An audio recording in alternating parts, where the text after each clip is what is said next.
సుమన్ టీవీలో మీ business promotions కోసం ఈ కింది నెంబర్ను సంప్రదించగలరు.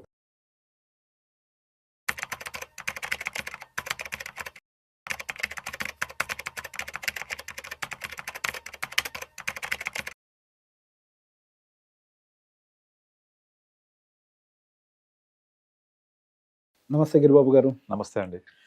సార్, క్లయింట్స్ విషయంలో చూస్తే నా దగ్గరకు వచ్చే వాళ్ళందరూ కోర్స్ నాకు తెలిసి ప్రతి ఒక్క ఎంఎఫ్డి దగ్గరికి వెళ్ళే వాళ్ళందరూ ఏజ్ గ్రూప్ కూడా యావరేజ్గా 40 అబౌనే ఉంటుంది. అంతే, ముందు రారు. దానికంటే ముందు సహజంగా రావట్లేదు. సో నేను చాలాసార్లు ఇంటర్వ్యూస్లో మాట్లాడినప్పుడు కూడా 40కి వస్తే కానీ ఎవరికి ఏం అర్థం కావట్లేదు అనే విషయాన్ని గురించి మెన్షన్ చేశాను. అండ్ అదేవిధంగా వచ్చిన ప్రతి క్లయింట్ని 40 ఏళ్ళ తర్వాత వచ్చే ఆల్మోస్ట్ 90% క్లయింట్స్ 40 అబౌనే ఉంటారు. వచ్చే ప్రతి క్లయింట్ని ఒక ప్రశ్న అడుగుతాను. సార్, మీరు 40 తర్వాత వస్తున్నారు, ఇన్ని రోజులు మీరు ఏ ఒక్క డిస్ట్రిబ్యూటర్ కానీ అడ్వైజర్ దగ్గర కానీ ఎందుకు వెళ్ళలేదు అని. సార్, 40 దాటిన తర్వాతనే మాకు ఆలోచన మొదలైంది. కళ్ళు అప్పుడే తెరుచుకున్నాయి, భయం అంటూ అప్పుడే మొదలైంది. ఇప్పటిదాకా మేము వెనక్కి తిరిగి చూసుకుంటే భవిష్యత్తు కోసం ఏం చేయలేదనే విషయం అర్థమైంది. మా పిల్లవాళ్ళు ఆల్రెడీ పెద్ద వయసుకు వచ్చేసారు, ఇంటర్మీడియట్ దగ్గరలోకి వస్తున్నారు. అండ్ వాళ్ళ గ్రాడ్యుయేషన్కి డబ్బులు ఎట్లా, వాళ్ళ పెళ్ళిళ్ళకి డబ్బులు ఎట్లా. అండ్ ఇంతకు ముందనంటే కొద్ది గొప్ప ఏదో వ్యవసాయం నుంచి డబ్బులు వచ్చాయి కాబట్టి మా పేరెంట్స్ బతికారు. ఇప్పుడు ఆ పరిస్థితులు కూడా లేవు. ఇదంతా కూడా ఇప్పుడు ఎంప్లాయీస్ బేస్డ్ సొసైటీగా మారిపోయింది. మాకు వచ్చేటువంటి ఆ పీపీఎఫ్ డబ్బులు ఏమి సరిపోతాయన్న విషయం కూడా మాకు క్లారిటీ వచ్చేసింది.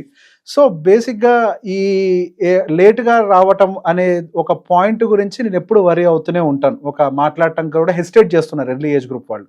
సో ఈ ఎర్లీ ఏజ్ గ్రూప్ వాళ్ళకి మీరు ఎటువంటి సలహాని ఇవ్వాలనుకుంటున్నారు? నేను ఆల్రెడీ చాలాసార్లు చెప్పాను చాలా వీడియోస్లో.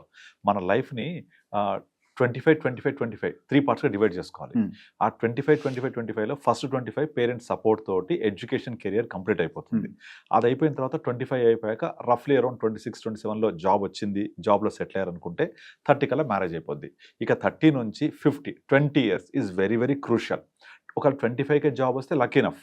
ఆ 25 నుంచి 30 వరకు ఆ 5 ఇయర్స్లో కొత్తగా డబ్బులు సంపాదించడం మొదలుపెట్టి ఎంజాయ్ చేయడము, కొత్త గ్యాడ్జెట్స్ బైక్స్ కొనుక్కొని కొత్తగా మ్యారేజ్ అయ్యి అదొక హనీమూన్ పీరియడ్ అయిపోద్ది. 30 వరకు నెమ్మదిగా ఒకరు పుడతారు 30లో. ఇక పుట్టగానే నెమ్మది అదొక 2-3 ఇయర్స్ గడిచిపోద్ది. ఇక అప్పుడు మెల్లగా నువ్వు అన్నట్టు అసలు ఆలోచన మొదలవుతుంది. ఆ 30-35 మొదలైన ఆలోచన కళ్ళు తెరిచి బయటకు వచ్చి మాట్లాడేసరికి 40 ఇయర్స్ అయిపోద్ది. బట్ అలా 40 ఇయర్స్ తర్వాత చేస్తే వాళ్ళు కోల్పోయే డబ్బులు కాదు, టైం. ఎగ్జాక్ట్లీ. ఇక్కడ మీ దగ్గర డబ్బులు ఎంత ఉన్నాయో మీకు తెలుసు, కానీ ఎంత టైం ఉందో ఎవరికి తెలియదు. సో ఇక్కడ more value is in time, not the money. ఇప్పుడు మనము చాలా చాలా యాప్స్లో ఉంటాయి డిలే కాస్ట్ అని చెప్పి. ఆ డిలే కాస్ట్ కూడా ఏం చెప్తుంది, ఒక 25 ఇయర్స్లో మొదలు పెట్టే వాళ్ళు సేమ్ అమౌంట్ రీచ్ అయినప్పుడు అదే అమౌంట్ రీచ్ అవ్వాలంటే 35 వాళ్ళు దానికి 3 to 4 times ఎక్స్ట్రా ఇన్వెస్ట్ చేయాల్సి వస్తుంది ఎవ్రీ మంత్ ఆన్ మంత్. అలా చేసినా కూడా 25లో మొదలు పెట్టిన వాళ్ళకి అంత రాదు. కాంపౌండింగ్ ఫ్యాక్టర్ మీరు అది ఎక్కడైనా చూడండి. ఇప్పుడు వారన్ బఫెట్ వెల్త్లో మెజారిటీ ఆఫ్ వెల్త్ క్రియేట్ అయినంత లాస్ట్ 10 yearsలోనే. ఆయన ఆల్రెడీ 97 చేంజ్కి వచ్చేసాడు ఏజ్. 85 వరకు ఉన్న వెల్త్లో more than 2 to 3 times last 10 years వచ్చింది. ఇది పవర్ ఆఫ్ కాంపౌండింగ్లో జరిగే అతిపెద్ద మిరాకిల్ ఇది. దీన్ని అర్థం చేసుకోవాలి అంటే టైం ఇవ్వాలి మనం. సో అందుకని నేను చెప్తానంటే 25-25-25లో ఫస్ట్ 25 అయిపోయింది, పిల్లలకు supported by parents. Second 25 you have to support your family and you have to support your self.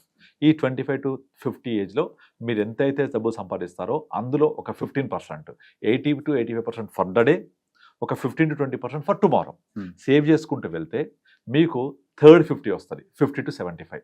ఇప్పుడు ఈ కొత్త నయా జమానాలో ఏమైపోయింది, మన పేరెంట్స్ వచ్చేప్పటికి 60-65 దాకా వర్క్ చేసేవాళ్ళు. అంటే వాళ్ళకు వర్కింగ్ పీరియడ్ ఏమో 60-65 వరకు కూడా ఉంది.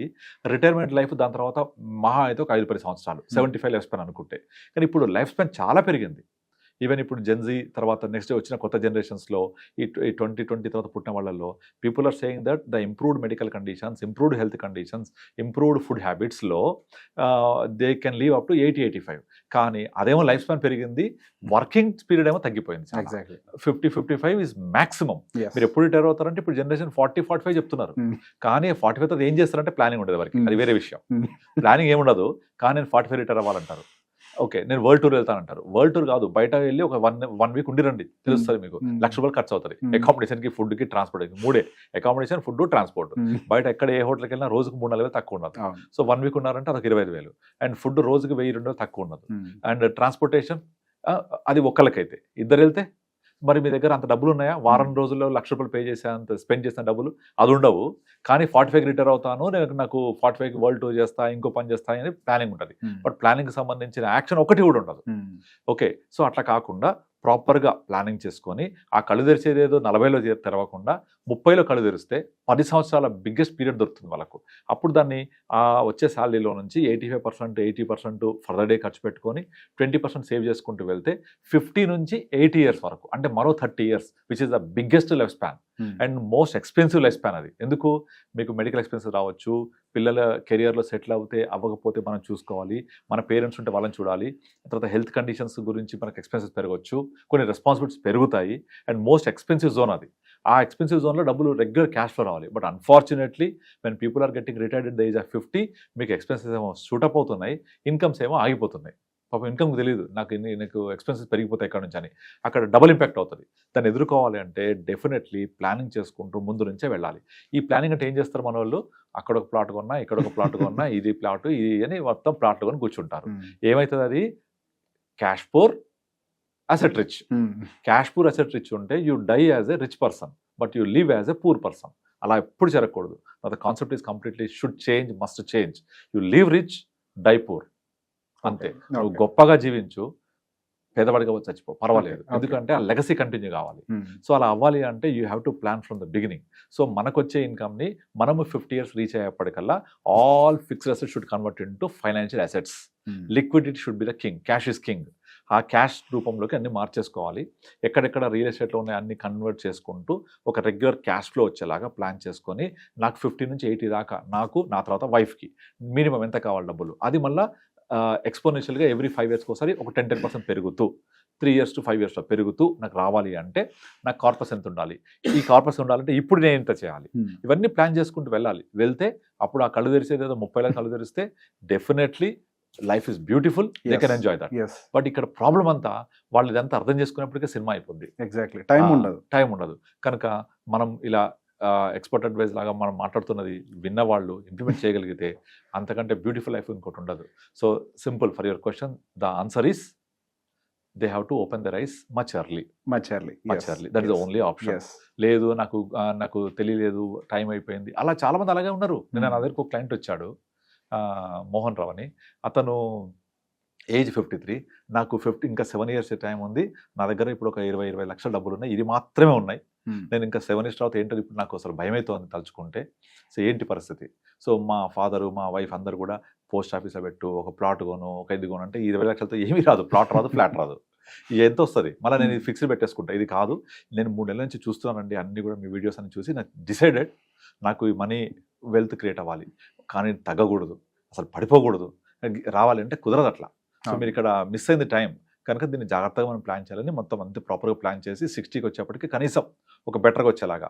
అప్పుడు తను నేను చెప్పింది ఏంటంటే, ఇంతకాలం ఎంజాయ్ చేసావు కదా, ఇప్పుడైనా స్క్వీజ్ అవ్వు, ఎక్స్పెన్సెస్ తగ్గించుకుంటావా, ఇన్కమ్ పెంచుకుంటావా, నీ చేతిలో ఉంది. నువ్వు ఇప్పుడు ఈ డబ్బులతో పాటుగా నువ్వు కొంత ఎస్ఐపి లాగా యాడ్ చేస్తే తప్ప రాదు. యూ హ్యావ్ టు, అంతే. లాస్ట్ 20 ఇయర్స్ అంతా ఎంజాయ్ చేశావు కదా, ఇప్పుడు దానికి సంబంధించిన నువ్వు పెనాల్టీ పే చేయాలి, అంతే, దట్స్ ఆల్, ఇంకా ఆప్షన్ లేదు. అలా స్క్వీజ్ అయ్యి రావాల్సిందే. ఇంకో క్లయింట్ ఎగ్జాంపుల్ చెప్తాను. అతనికి ఎప్పుడో 20 ఇయర్స్ బ్యాక్ ఒక ప్లాట్ కొన్నాడు మియాపూర్లో. అది ఈ రోజు ప్లాట్ వాల్యూ 2 కోట్లు ఉంటుంది, అండ్ ఉండేది సొంత ఇల్లు. ఆ సొంత ఇల్లు మామూలుగా ఉంటుంది అది, కానీ సొసైటీలో మీకు ఉండడానికి సొంత ఇల్లు ఉంది, అక్కడ ఒక ప్లాట్ ఉంది, అసలు మీరేంటి కోటీశ్వరునికి ఫీల్ అయిపోతుంటారు. కానీ ఆయనకు వచ్చే నెల జీతం 20,000 రూపాయలు. ఒక నార్మల్ టీచర్ ఆయన, అంటే ఇప్పుడు 55 పైన వచ్చాడు, యాక్చువల్గా ప్రైవేట్ టీచరు. ఇప్పుడు ఆయనకు 20-25 నుంచి ఎవరు ఇవ్వట్లేదు ఎక్కడ కూడా, ఏ స్కూల్లో కూడా. 20,000 రూపాయలతోటి ఆయన తట్టుకోలేకపోతున్నాడు సరిపోక. ఒక పాప ఎడ్యుకేషన్ ఇంజనీరింగ్ చేస్తోంది, ఒక బాబు ఇంజనీరింగ్ అయిపోయింది, ఇప్పుడు జాబ్ లేదు, 20,000 నెట్కి రావాలి. ఆ ల్యాండ్ అమ్ముదామంటే కొనేవాళ్ళు లేరు, 2 కోట్లకు అంత పెద్ద బిట్టు ఎవరు కొనట్లేదు, బయ్యర్ రావట్లేదు. అండ్ ఉన్న ఇల్లు ఇంటి ముందు రోడ్ వేసి గత 20 సంవత్సరాలు కిందికి వెళ్ళిపోయింది. వాళ్ళకి అది దానికి ఒక ఇదిగా లేదు. కానీ వాళ్ళ బంధువర్గాలు అంతా మాత్రం మీకేంది సొంత ఇల్లు ప్లాట్ అంటే ఫటిపురాని కమీజ్ అని ఒక సామెత ఉంటుంది హిందీలో. అంటే లోపలంతా చినిగిపోయి ఉంటుంది, పైన సల్వార్ కమీజ్ వేసుకుంటారు. ఆ టైప్లో నెల తిరగగానే 10 రోజుల్లోకి అయిపోతే 25,000. బట్ నేను ప్లాట్ అమ్మమన్నాను, ఇప్పుడు అమ్మే పరిస్థితి లేదు, ఎవరు కొనే పరిస్థితి లేదు. సో ఆ ప్లాట్ అమ్మితే 2 కోట్లు వస్తే ఇప్పుడు అమ్మాయి పెళ్లి చేయాలి, అబ్బాయికి జాబ్ రాకపోతే అబ్రాడ్ వెళ్ళడానికి ప్రయత్నం చేస్తున్నాడు, డబ్బులు లేవు. సో ఇట్లా ఇరుక్కుపోయే బదులు ముందు నుంచే ప్లాన్ చేసుకుంటూ రావాలి. 2 కోట్ల లిక్విడిటీ కూడా దొరకదు, అది problem. He's facing literally, this real story అని చెప్పేది. సో అలా కాకుండా ముందు నుంచి ప్లాన్ చేసుకుంటూ రావాలి. కనుక 40 ఏళ్లలో తెరిచే కళ్ళు 30 ఏళ్లలో కనుక ఆలోచిస్తే definitely life is beautiful, we can plan accordingly. So దీనికి answer only you have to plan, అంతే. సో మనము ఏదైతే ప్లాన్ చెయ్యలేకపోతే that is actually planning for failure. Exactly. So నువ్వు ప్లాన్ చేయట్లేదు అంటే నువ్వు ఫెయిల్యూర్ కి ప్లానింగ్ అవుతున్నట్టే. That's true. అంతే. సో ప్లాన్ చేయాలి, ప్రాపర్ గా చేసుకోవాలి. దీనికి better consult advisor, consult financial planner. So they will guide you in a better way. So నువ్వు మంచి గోల్స్ అచీవ్ అవ్వచ్చు. మనకు తెలియకపోతే డాక్టర్ని కన్సల్ట్ అవ్వాలి, తప్పదు. అన్ని మనమే చేసుకోలేము. పెరటి వైద్యాలు అన్ని చోట్ల పనిచేయవు కదా. ఇప్పుడు డాక్టర్ దగ్గరికి వెళ్తే కూడా వాళ్ళు బోర్డు పెడుతున్నారు బయట, please come in to my cabin by leaving your Google information. Google search. అక్కడ వచ్చేది సమాచారమే, అడ్వైస్ కాదు. కానీ ఆ సమాచారాన్ని అడ్వైస్ అనుకుంటారు. ఇంకొక ఎగ్జాంపుల్ చెప్తాను. నిన్న ఒక అమ్మాయి నాకు నామినీ గురించి, వాళ్ళ నామినీ ఎవరో డాటర్ 6 years డాటర్ పెడితే, అలా కాదమ్మా మీరు మేజర్ని పెడితే బెటరు, మళ్ళీ అపాయింటివ్ పెడితే పెట్టాల్సి వస్తుంది, better you nominate your husband అది అంటే, వెంటనే ఆమె నాకు ఒక గూగుల్ సెర్చ్ కొట్టి నాకు స్క్రీన్ షాట్ పెట్టింది. అది పైన ఏఐ సెర్చ్ అని రాస్తుంది, కింద you can nominate your friend, you can nominate any trustworthy, you can nominate central government, you can nominate state government, you can nominate local authorities, you can nominate your blood relatives. ఇవన్నీ ఇచ్చారు nomination. ఇచ్చారు కదా, మా బేబీని పెడితే ఏంటి తప్పంటది. అసలు అక్కడ ఏఐ సెర్చ్ ఇచ్చింది ఇండియన్ పర్స్పెక్టివ్ కాదు, అది అబ్రాడ్ పర్స్పెక్టివ్. మన ఇండియాలో ట్రస్ట్ వర్తీ పర్సన్ నామినేట్ చేయొచ్చు? అసలు లేదు. Who is trust worthy person? అసలు ఆ టర్మే లేదు. లేదు. And you can nominate your friend, which is not possible. You can nominate state government, central government, that's different story. Trust ni పెట్టొచ్చు nominee కింద, దానికి ఏదో బిల్లు రాసి వదిలేయడం. కానీ ట్రస్ట్ వర్తీ పర్సన్ ఫ్రెండ్ పెట్టొచ్చు కదా, ఇది ఉంది కదా. ఇగో ఇది పరిస్థితి అని నేను చెప్పిన. నాకు కోపం వచ్చింది అసలు. అది కదా, మనం ఏ సెర్చ్ గూగుల్లో సెర్చ్ కొడితే అది నువ్వు సెర్చ్ కొడుతుంది ఇండియన్ పర్స్పెక్టివ్ అని కొట్టావా, లేకపోతే అది ఇచ్చింది ఇన్ఫర్మేషన్, నువ్వు ఆ ఇన్ఫర్మేషన్ అడ్వైజ్ అనుకుంటున్నావు. సో నువ్వు ఎవరో ట్రస్ట్ వర్తీ అని మీ ఫ్రెండ్ ఏమైనా పెట్టేస్తే, రేపు పొద్దున నీకు ఈ డబ్బుల కోసం ఏమైనా చేస్తే, so where is I insurable interest ఉండదు కదా. అతను నీ మీద ఎందుకు రెస్పాన్సిబిలిటీ ఉంటుంది? అలా కాదు, better you put your husband or your father, mother, brother, sister, వీళ్ళకి రెస్పాన్సిబిలిటీ ఉంటుంది. This is what exactly. So ఆ ఏ సెర్చ్, గూగుల్ సెర్చ్ కొడితే ఇట్లాగే వస్తాయి ఆన్సర్లు. సో అది తీసుకొని వాళ్ళు ప్లాన్ చేసుకుంటా ఉంటారు. That is only information, not the advice. ఇప్పుడు చూడు, మనం ఎన్ని సిప్పులు క్యాన్సిల్ అవుతున్నాయి ఇవన్నీ చెప్తున్నారు కదా. నా క్లయింట్స్కి ఫోన్ చేసి అందరు సిప్పులు క్యాన్సిల్ చేస్తున్నట్టు మనం కూడా క్యాన్సిల్ చేద్దామా అని అడుగుతారు. అయ్యా బాబు, వాళ్ళందరూ తెలియక క్యాన్సిల్ చేస్తున్నారు. ఇప్పుడు ఇన్వెస్ట్ చేసే టైం ఇది, this is accumulation of units. అది విషయం మర్చిపోతున్నారు. యూనిట్స్ అక్యుములేషన్, ఇది ఇన్వెస్ట్మెంట్ గ్రోత్ కాదు. ఇది ఇలా అక్యుములేట్ చేసుకుంటూ పోతే రేపు పొద్దున పెరిగినప్పుడు డబ్బులు వస్తాయి. మంచి తర్వాత ఎప్పుడు, చెడు తర్వాత ఏమొస్తుంది? మంచి వస్తుంది. పడిన తర్వాత ఏమైంది? పెరుగుద్ది. ఇది అందరికీ తెలిసే విషయం. సో పడుతుంది కదా, తర్వాత ఏమైంది? పెరుగుద్ది కదా, కొనుక్కోవాలి. ఇప్పుడు కనుక ఒక బ్యాడ్ తర్వాత ఏమొస్తుంది? గుడ్ వస్తుంది. సో ఇప్పుడు బ్యాడ్ టైంలో is a good time for investment. But అందరూ క్యాన్సిల్ చేస్తున్న సిప్పులు మనము చేద్దామా? అందరూ ఆపేస్తానంటే మనం ఆపేద్దామా? వేరే ఎవరో ఓ పెద్ద ఆయన ఫండ్ మేనేజర్ మాట్లాడుతున్నాడు స్మాల్ క్యాప్ మిడ్ క్యాప్, మనం ఆపేద్దామా? అరే వాళ్ళు చెప్పేదంతా సమాచారం, అది you understand the perspective what you want. So ఇప్పుడు బాగా వాల్యూస్ తక్కువ ఉన్నాయి, డబ్బులు ఉన్నాయి కదా దగ్గర, ఇన్వెస్ట్ చేయి. ఇప్పుడు wait for some time, it will get you. Market పెరగకపోదు, మనుషులు మార్కెట్లు ఎప్పుడు పైకే పోతాయి కదా, కానీ పడుతూ లేస్తూ పోతాయి. సో రిస్క్, వొలటాలిటీ, దీన్ని అర్థం చేసుకోవడం కూడా చాలా మంది మిస్టేక్ అవుతారు. రిస్క్ వేరు, వొలటాలిటీ వేరు. ఇది volatility, not the risk. Risk means మీ డబ్బులు పోవడం, మనిషి చచ్చిపోవడం, రోడ్డు మీద యాక్సిడెంట్ అయితే రిస్క్ జరిగిపోవడం, అవి రిస్క్. ఇది వొలటాలిటీ. ఇది more the volatility, hire the returns. Volatility లేకపోవడమే పెద్ద రిస్క్. నువ్వు రిస్క్ తీసుకోవడమే పెద్ద రిస్క్. సో మనం అర్థం చేసుకోవడం ఉంటుంది అన్నీ కూడా. Right sir, thank you so much. Thank you అండి.